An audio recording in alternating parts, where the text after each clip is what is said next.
24 breaking. Silver line പദ്ധതിക്കായി സ്ഥാപിച്ച മഞ്ഞക്കുറ്റി കാരണം ഇപ്പോഴും ബുദ്ധിമുട്ടുകയാണ് ഭൂവുടമകൾ.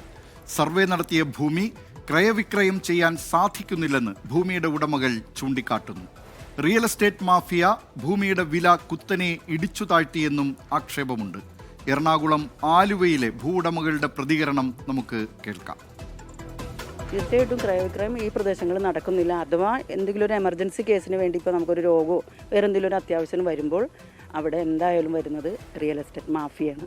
ഇവിടെ സ്ഥലത്തിന് 10 ലക്ഷത്തിന് മേളിൽ വിലയുണ്ട്. അത് ചിലപ്പോൾ അവരൊരു 4 ലക്ഷത്തിന് എടുക്കാമെന്ന് പറയുമായിരിക്കും. കാരണം അവർക്കാണ് ഇവരായിട്ടുള്ള ഒരു ടൈപ്പ്. അത് നമുക്കറിയില്ല, നമ്മൾ ആ തലത്തിലേക്ക് ഇറങ്ങിപ്പോയിട്ടില്ല. അപ്പോൾ അവിടെയും സാധാരണക്കാർ തന്നെയാണ് ഇരകൾക്ക് മേൽ ഇരയാകുന്നത്. ഇവിടെ ആവറേജ് 7 രൂപ 7 രൂപ ആവറേജ് വില ഇപ്പോൾ ഇവിടെ ഈ ഭാഗത്തുണ്ട്. പക്ഷേ ഇവിടെ വന്ന് പറയുന്നത് 4 രൂപ പറഞ്ഞത് വീട് ഉൾപ്പെടെ 4 ലക്ഷം രൂപ പറഞ്ഞിട്ടുണ്ട്. ഇത് കേരളയിൽ വല്ലാണ്, അതുകൊണ്ട് വലിയ എങ്ങനെയാവുമെന്ന് പറയാൻ പറ്റില്ല. അതുകൊണ്ട് ഇപ്പോൾ ഞങ്ങൾ ഏതൊരിക്കലും എടുക്കാം, അത് കൊണ്ട് തരാൻ പറ്റില്ല. ഭയമുണ്ട്, തീർച്ചയായിട്ടും ഭയമുണ്ട്. ഇറങ്ങിക്കണെങ്കിൽ കുഞ്ഞുങ്ങളുടെ റോഡിലേക്ക് ഇറങ്ങണം. വേറെ എവിടെ പോകണം? ഈ ഒരാളല്ല 10-25,000 വീട്ടുകാർ റോഡിലേക്ക് തെരുവിലേക്ക് ഇറങ്ങണം. ഇത് കമ്മീഷൻ ബേസാണ്. എൻ്റെ കൈ മുറിഞ്ഞാലേ എനിക്ക് വേനറിയുള്ളൂ. നിങ്ങളുടെ കൈ മുറിഞ്ഞാൽ ഞാൻ താങ്കളോട് സാരം ഒരു ബാൻഡേഡ് മേടിച്ച് ചുറ്റിയാൽ നാളെ പോകണമെങ്കിലും കുഴപ്പമില്ലെന്ന് പറയും. വിവരങ്ങളുമായി കൊച്ചിയിൽ നിന്ന് ലാൽകൃഷ്ണ ചേരുന്നു. ലാൽകൃഷ്ണ, വളരെ കഷ്ടമാണ് ഈ ഭൂവുടമകളുടെ കാര്യം. സർക്കാരിനെ സംബന്ധിച്ച് അവർ കേരളയിലായി മഞ്ഞ കുറ്റിയിട്ടു. പിന്നീട് ആ പദ്ധതി ജനകീയ പ്രതിഷേധത്തെ തുടർന്ന് ഉപേക്ഷിച്ചു. പക്ഷേ ഭൂവുടമകളാണ് ഇപ്പോൾ ശരിക്കും വെട്ടിലായിരിക്കുന്നത്. എന്തൊക്കെയാണ് വിവരങ്ങൾ?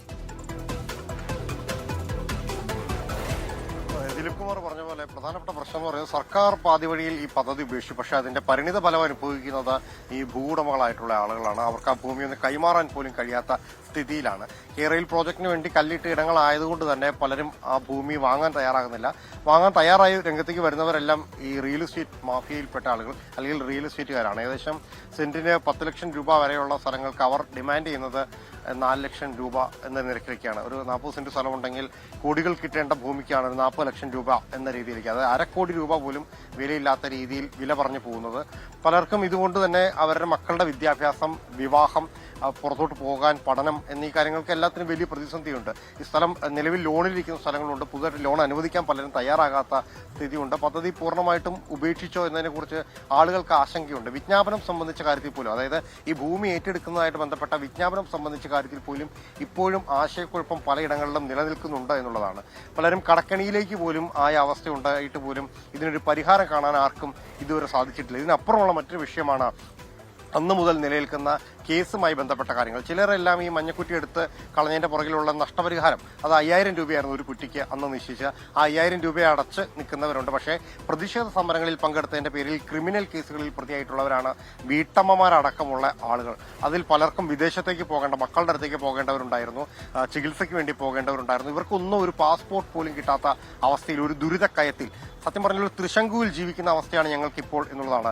അവർ പറഞ്ഞൊരു വാക്കെന്ന് പറഞ്ഞാൽ കഴുത്തിന് മുകളിൽ നിൽക്കുന്ന ഒരു വാളായിട്ടാണ് ഇപ്പോൾ ഞങ്ങൾ ഇവിടെ നിൽക്കുന്നത്. ഞങ്ങൾക്ക് മുന്നോട്ടുള്ള ജീവിതം വലിയ പ്രതിസന്ധിയിലാണ് എന്നുള്ളതാണ്. ഇത് ഒരു മേഖലയിലെ മാത്രം പ്രശ്നമല്ല. സത്യത്തിൽ കേരളത്തിൽ അങ്ങോളം ഇങ്ങോളമുള്ള ഇടങ്ങളിൽ ഈ പ്രശ്നം വളരെ ഗുരുതരമായി നിൽക്കുന്നുണ്ട്. പക്ഷേ ഇതിനെ അഡ്രസ്സ് ചെയ്യാൻ ഈ തെരഞ്ഞെടുപ്പ് കാലത്ത് പോലും ഈ വിഷയത്തെ കൃത്യമായി അഡ്രസ്സ് ചെയ്യാൻ ആരും തയ്യാറായിരുന്നില്ല.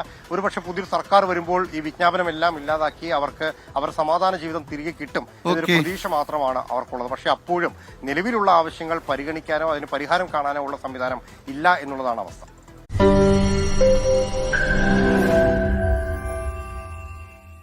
ലോകത്തെവിടെയായാലും ഏത് സമയത്തും 24 വാർത്തകളും ഓഗ്മെന്റഡ് റിയാലിറ്റി പാക്കേജുകളും എക്സ്പ്ലെയിനറുകളും വിശദമായി കാണാൻ ഞങ്ങളുടെ യൂട്യൂബ് ചാനൽ നിങ്ങൾക്ക് സബ്സ്ക്രൈബ് ചെയ്യാം.